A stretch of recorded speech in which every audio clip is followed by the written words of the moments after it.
underscores the significant progress the president has already delivered. Tuesday's CPI report marked the latest confirmation that President Trump has defeated Joe Biden's inflation crisis. Since President Trump took office, core CPI has increased at just a 2.4% annualized rate, substantially lower than the 3.3% annual rate inherited from the Biden administration last January. Importantly, as inflation cools, Americans' wages are rising, giving the American people more purchasing power. And with what is likely going to be a record-breaking tax refund season in the next couple of weeks, the American people will be reaping the rewards of the massive tax cuts that were signed into law by the president. Thanks to President Trump's signing of no tax on tips, overtime, Social Security, boosting the child tax credit, and locking in the 2017 Trump tax cuts, independent estimates project the average American tax filer could expect up to an extra $1,000 bump to their tax refund next year. This is going to be a helpful boost to working families who are making ends meet. On the energy front, the national average price for a gallon of regular gas this week fell to its lowest level in 5 years, thanks to President Trump's drill baby drill agenda. According to Gas Buddy, the average price for regular gas on Monday was below $3 per gallon in 43 states, below $2.75 per gallon in 30 states, and at or below $2.50 per gallon in 17 states. In fact, gas prices were below $2 a gallon at stations in at least 19 states. Don't forget, this was unheard of just a couple of short years ago. Overall, drivers are projected to spend $11 billion less at the gas pump this year than they did last year, resulting in hundreds of dollars in critical savings for the average American family. We're also seeing the housing market rebound as borrowing costs ease and income growth outpaces home price gains.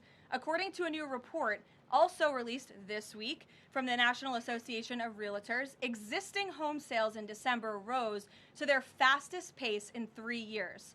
To further improve housing affordability, President Trump has recently announced and directed Fannie and Freddie to purchase $200 billion worth of mortgage bonds. As a result of these actions, mortgage rates have fallen to their lowest level in years.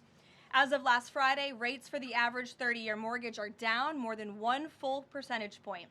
Because of these significant declines, monthly housing payments are now at their lowest level in 2 years, and we expect this decrease to continue.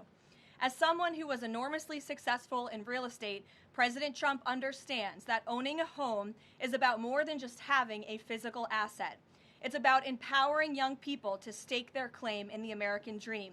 It's about giving newlyweds a place to make their own and start a family. It's about promoting the spirit of hard work, determination, and yes, the rugged individualism that has made America the greatest country in the history of the world. President Trump knows America is strongest when it's a nation of owners, not renters, and he is determined to unlock that opportunity for as many Americans as possible. That's why he will outline additional housing initiatives during his major speech in Davos next week, and we look forward to seeing many of you there. Finally, this morning, President Trump unveiled a health care plan for America called the Great Health Care Plan, and a video message detailing his solutions to lower costs for all Americans and significantly improve our health care system. The Great Health Care Plan will accomplish this through 4 common sense pillars. Number 1, permanently lowering prescription drug prices. Congress can get this done by codifying President Trump's historic Most Favored Nation initiatives into law to guarantee Americans the same low prices for prescription drugs that people in other countries around the world pay. Additionally, by increasing consumer choice by making more verified, safe pharmaceutical drugs available for over-the-counter purchases. Number 2, the Great Health Care Plan will stop sending big insurance companies billions in extra taxpayer-funded subsidy payments and instead send that money directly to eligible Americans to allow them to buy the health insurance of their choice. Additionally, by funding a cost-sharing reduction program for health care plans and ending kickbacks from pharmacy benefit managers to large brokerage middlemen. Number 3, the Great Health Care Plan will maximize price transparency by requiring any health care provider or insurer who accepts either Medicare or Medicaid to publicly and prominently post their pricing and fees to avoid surprise medical bills. This is an incredibly popular policy that has been bipartisan for many years, and President Trump is officially and firmly calling on Congress to get it done. And number 4, holds big insurance companies accountable by requiring them to publish rate and coverage comparisons up front on their websites in plain English so consumers and everyday Americans can make the best purchasing decisions for them and their families. These are common sense actions that make up President Trump's great health care plan, and they represent the most comprehensive and bold agenda to lower health care costs to have ever been considered by the federal government. Congress should immediately take up President Trump's plan and pass it into law. For Americans watching at home, you can visit greathealthcare.gov right now for more information on the Great Healthcare Plan. And with that, we will open it up to questions. In our new media seat today, we have a familiar face, Riley Gaines. I'm surprised it took us a year to get you here, but I'm very happy to see you. I know you have a new podcast, The Riley Gaines Show. And so thank you. And you brought a beautiful baby and your lovely husband, too. So thank you so much for joining. And why don't you kick us off? Absolutely. Well, thank you. First and foremost, congratulations to you. Being a girl mom will change your life in the best way possible. So excited you get to shop all the pink and the frilly and the bows. I was in Washington, D.C. earlier this week for the Supreme Court case. There were 2 arguments that were heard surrounding sex-based rights and if it's constitutional for states to pass laws that ultimately protect those rights for women. If the Supreme Court rules as anticipated in favor of maintaining these sex-based rights, is the administration prepared to take action against the states? I believe at this point it's 23 states that don't have those protections for women? Absolutely. And as you know, Riley, the administration already has done so. We've taken action in a number of fronts against these states who are failing to uphold the president's executive orders and this administration's policy of simply protecting women in women's sports and in women's private spaces. We've gone to the mat with large universities in this country as well to try to fight for what's fair and what's just for women and girls across the country. So I know you were at the arguments. I listened to them myself as a woman and as a former athlete, and I think the president speaks on common sense on this issue, that women's sports and private spaces should be protected, and that there are 2 genders, there are 2 sexes. That is not something we should be afraid to say in this country.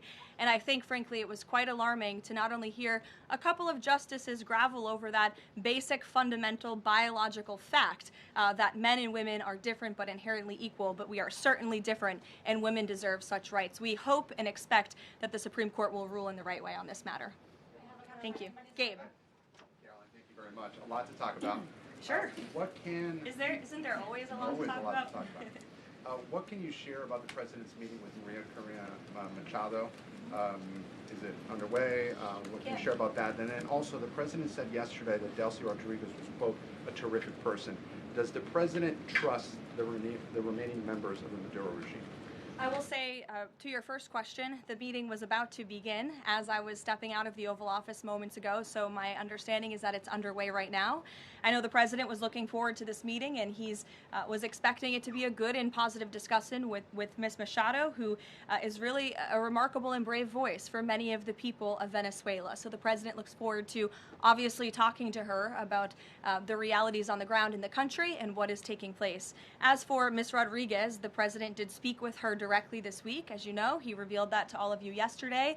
And Secretary Rubio and the administration have been in constant communication with Ms. Rodriguez and other members of the interim government in Venezuela. They have been extremely cooperative. They have thus far met all of the demands and requests of the United States and of the president.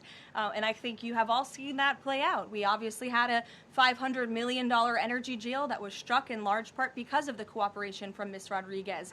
Venezuela and Ms. Rodriguez have also confirmed that they will be releasing political prisoners from Venezuela. There were 5 Americans who were recently released this week as well. So the president likes what he's seeing and will expect that cooperation to continue. And regarding the investigation into the leak that the president referenced yesterday, what is the administration's position on the Washington Post reporter? The Post has reported that she was told that she is not a target of the investigation. Does the administration believe she did anything wrong? And then also, what is the administration's position on the Pentagon Papers case from the 1970s that affirmed reporters' right to publish classified information under certain circumstances? Well, since this is an active investigation, I don't want to comment on it much more than what we did yesterday to obviously confirm the investigation, and I can confirm what the Attorney General stated and the President as well, which is that the individual, unfortunately, a contractor at the Pentagon, chose to unlawfully leak classified and very serious information to this Washington Post reporter.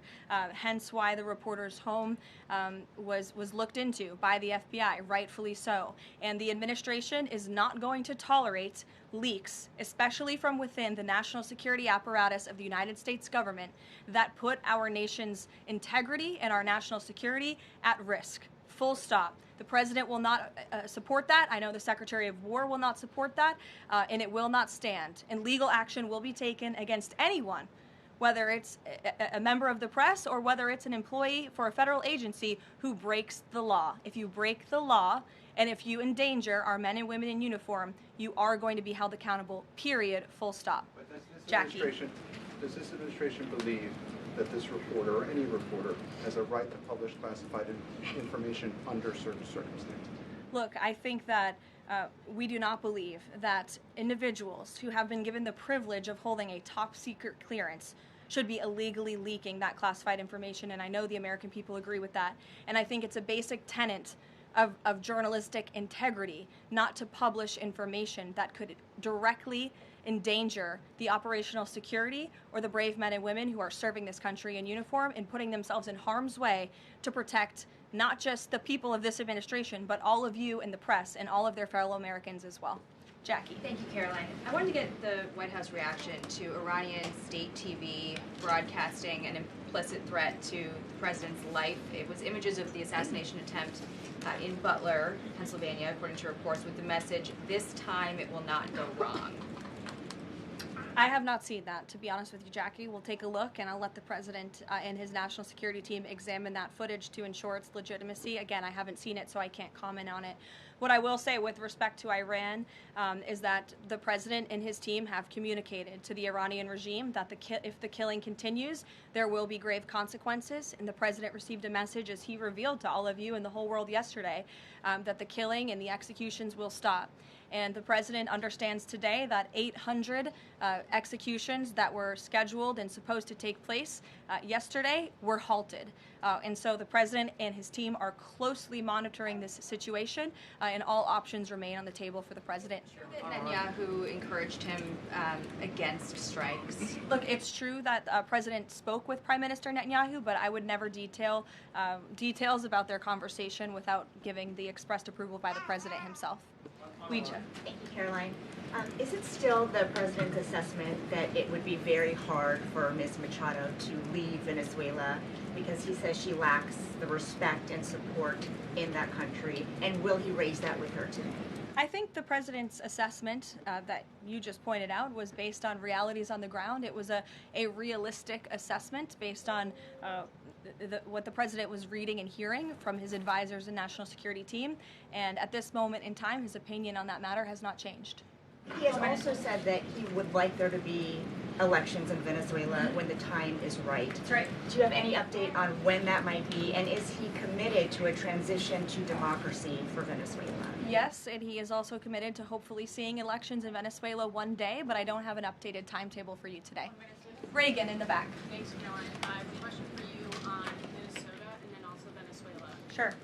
President Trump threatened invoking the Insurrection Act today in a Truth Social post. I'm wondering what his tipping point is. Like, what would it take for him to invoke the Insurrection Act? Look, that's only a question, frankly, Reagan, the President can answer. But the Insurrection Act is a tool at the President's disposal. As you know, it has been used sparingly, but it has been used by previous presidents in American history. And I think the President's Truth Social post spoke very loud and clear to Democrats across this country, elected officials who are using their platforms to encourage violence against federal law enforcement officers, who are encouraging left-wing agitators to unlawfully obstruct legitimate law enforcement operations. And if you talk to any law enforcement officer, no matter what level they work at, they want to be working with their counterparts, whether that's at the federal level or the federal authorities wanting to work with their counterparts at the state and local level. And it's truly shameful that now for more than a year, you've had elected Democrat governors and mayors who have basically held their state and local law enforcement hostage and told them, you cannot cooperate with federal law enforcement. Why? They cooperated under the Biden administration. It's because these Democrats are deranged in their hatred for President Trump, and they are holding their state and local law enforcement hostage as a result. And these Democrat mayors and governors are doing this over what? Over the lawful and legitimate law enforcement operations to remove violent criminals from the streets of Minnesota, from the streets of California, from the streets of New York, and from the streets of every state across this country. And you don't see these riots and this vandalism taking place in states like Florida. Why? Because you have a governor in that state who has empowered federal and local authorities to work together. And it's despicable what we're seeing from these Democrat politicians, especially in sanctuary states and cities across the country. Yesterday, Caroline. Go ahead, John. Oh, thank you so much. My question is, President Trump has talked twice in recent days, once at the Kennedy Center and then to Reuters again last night about canceling the election. Why is he talking about this? I believe you're referring to the president's interview at Reuters last night. I was in that interview. It was a closed-door interview. Obviously, there was not audio or video. The president was simply joking. He was saying, we're doing such a great job. We're doing everything the American people thought. Maybe we should just keep rolling. But he was speaking facetiously. And then one more. Sure. On the labor secretary. She's under investigation. Has he spoken to her about this? I don't know if the president has spoken directly to the secretary. If they have, I'm unfamiliar with that conversation, but I have spoken to the president about that report regarding the secretary. He's aware of the internal investigation, and he stands by the secretary, and he thinks that she's doing a tremendous job at the Department of Labor on behalf of American workers. PBS, go ahead. You were mentioning a moment ago about working federal, state, local officials in Minneapolis. Governor Walz's office is saying today that he's trying to get a hold directly with the president. Have they spoken? And if they haven't, why haven't they spoken if there's a desire from Walz that they're saying to de-escalate what's happening there? I'm not sure if that's a genuine offer to speak with the president. I was with the president about 30 minutes ago, and they hadn't spoken at that point. Look, the president is always willing to answer the phone when people pick up and call. When there was another tragic shooting many months ago in Governor Walz's state, he spoke directly with the governor. But I would ask that the governor stops inciting the harassment and illegal obstruction of law enforcement in his state. All ICE and federal law enforcement are trying to do are remove people like this off of the streets of Governor Walz's city in Minneapolis and of his state in Minnesota. If you look at some of the individuals in this photo, these are all illegal alien criminals who came into our country under the previous administration. This is some of the most disturbing crimes you will ever read about, and there's only a few reporters in this room who will actually talk about these individuals. This is all ICE is trying to do. They are trying to remove people like this from Governor Walz's state. And so yes, he should pick up the phone, and he should say that he will cooperate with this president and with the federal government in making Minnesota safer, because that's all President Trump and his administration want to do. Mary. Thanks, Caroline. The president says he wants money to go directly to Americans so they can buy their own insurance.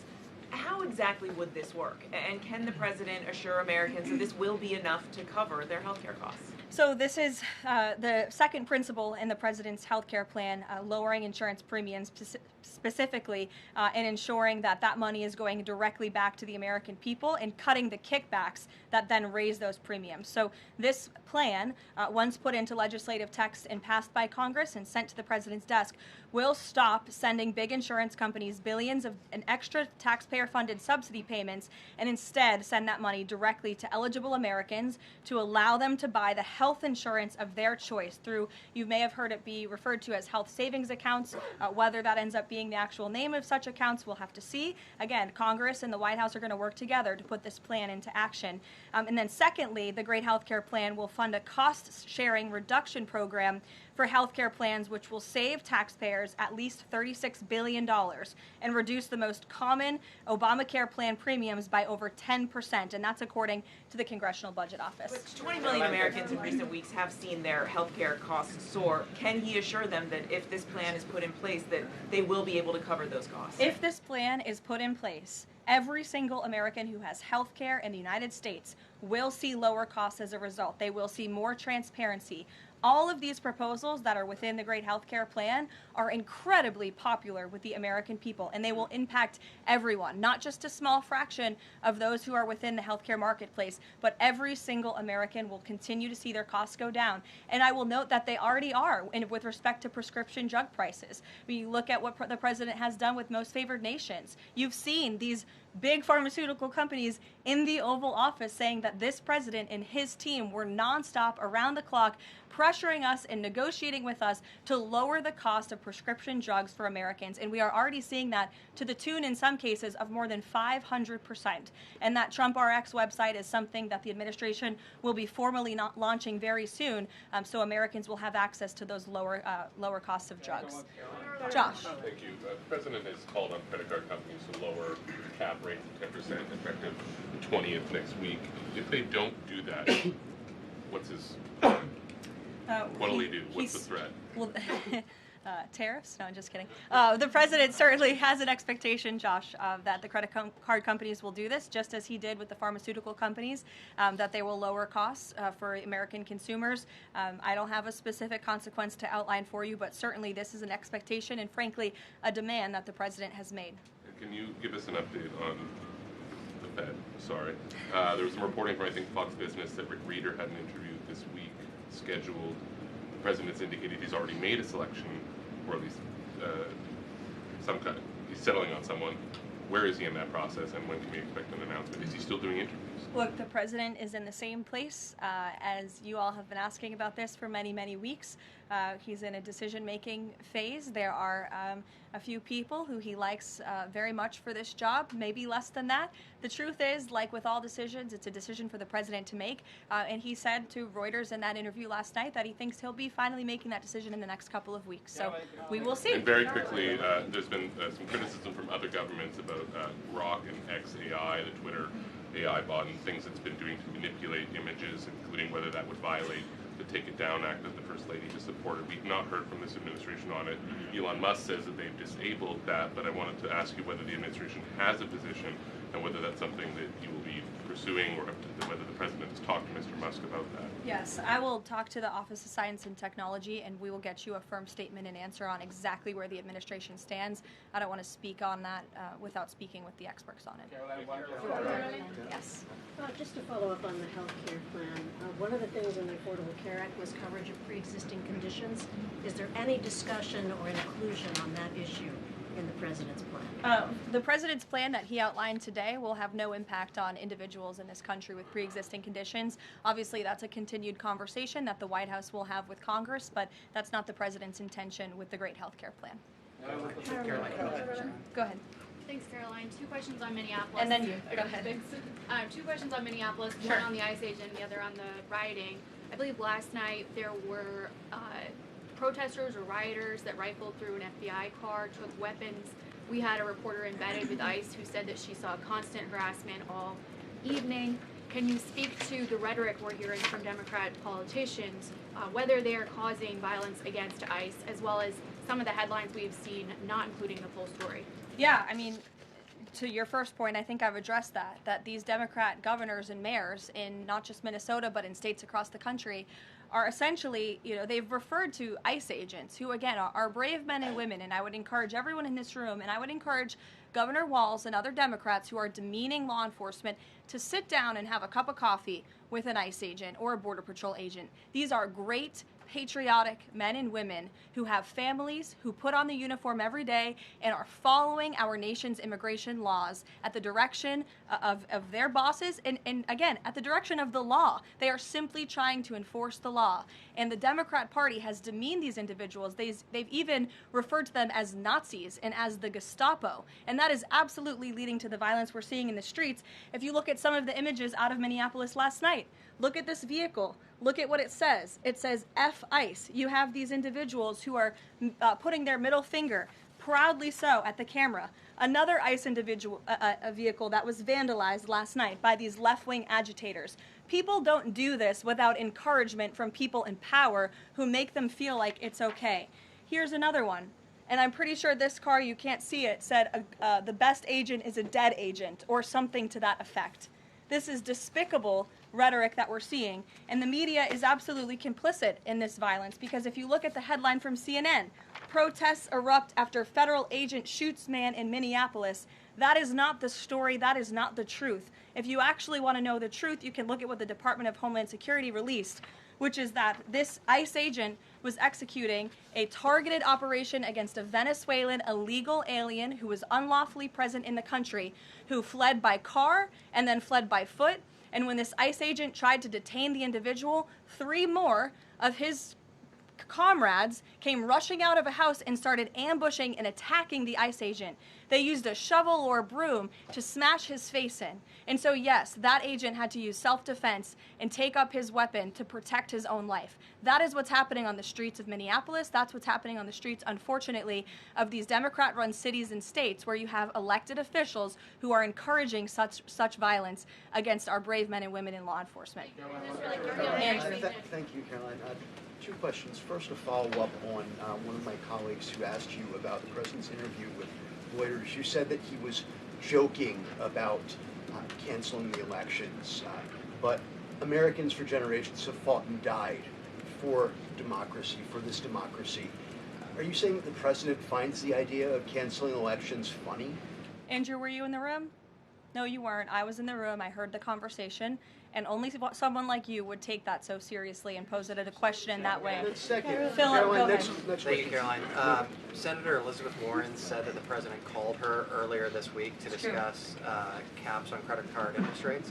I'm curious, would the president work with her and other Democrats in Congress on a legislative fix to this issue?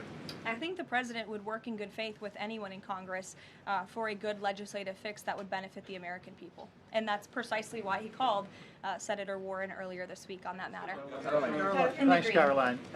Earlier, you were just defending ICE agents generally, and earlier on, Secretary Noem spoke to the media, and she said, among other things, that they are doing everything correctly. 32 people died in ICE custody last year. 170 U.S. citizens were detained by ICE, and Renee Good was shot in the head and killed by an ICE agent. How does that equate to them doing everything correctly? Why was Renee Good unfortunately and tragically killed? Are you asking me my opinion? Because an ICE agent acted recklessly and killed her unjustifiably. Oh, okay. So you're a biased reporter with a left-wing opinion. What do you want me to do? Yeah, because you're a left-wing hack. You're not a reporter. You're posing in this room as a journalist, and it's so clear by the premise of your question. And you and the people in the media who have such biases but fake like you're a journalist, you shouldn't even be sitting in that seat.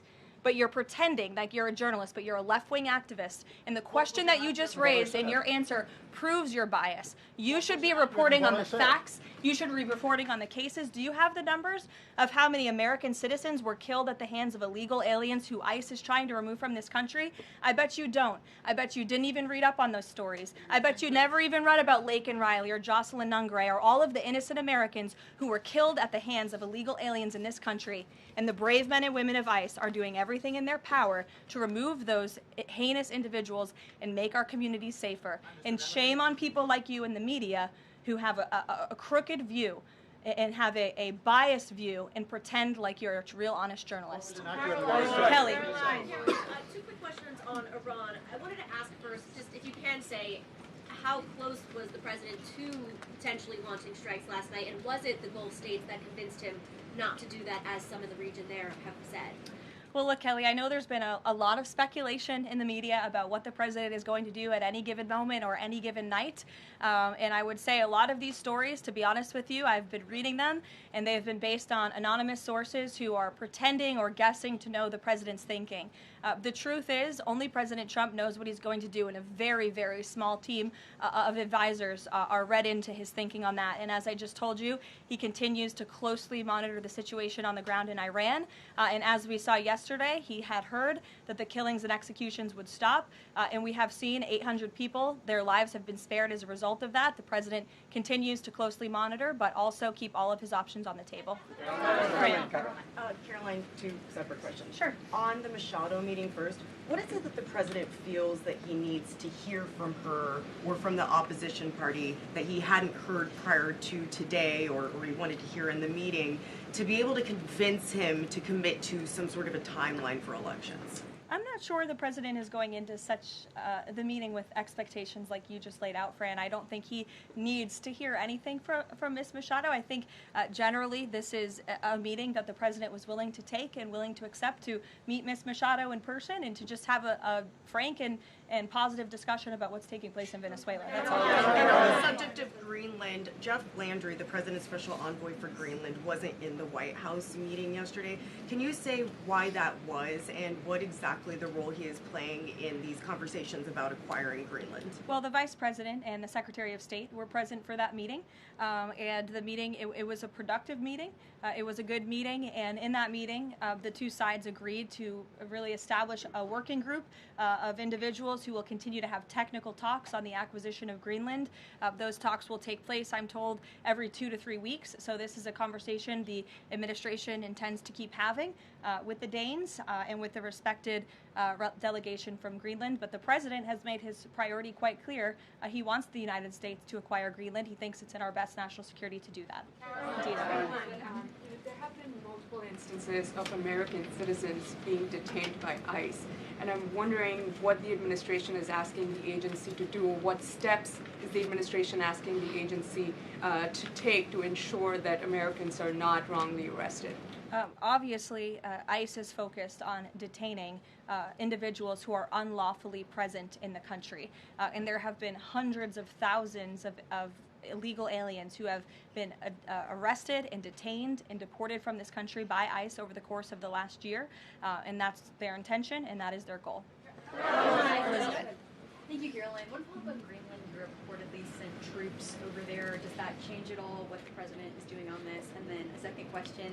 Yesterday, in a Senate help hearing, Senator Josh Hawley repeatedly asked a doctor if men can get pregnant, and she did not directly answer that. What are your thoughts on that? Well, to your first question on Greenland, I don't think troops in Europe impact the president's decision-making process, nor does it impact his goal of the acquisition of Greenland at all. To your second question, I mean, anyone in their right mind with common sense who's speaking honestly and candidly will say that men cannot get pregnant. And I think I can attest to that myself. So thank you all very much.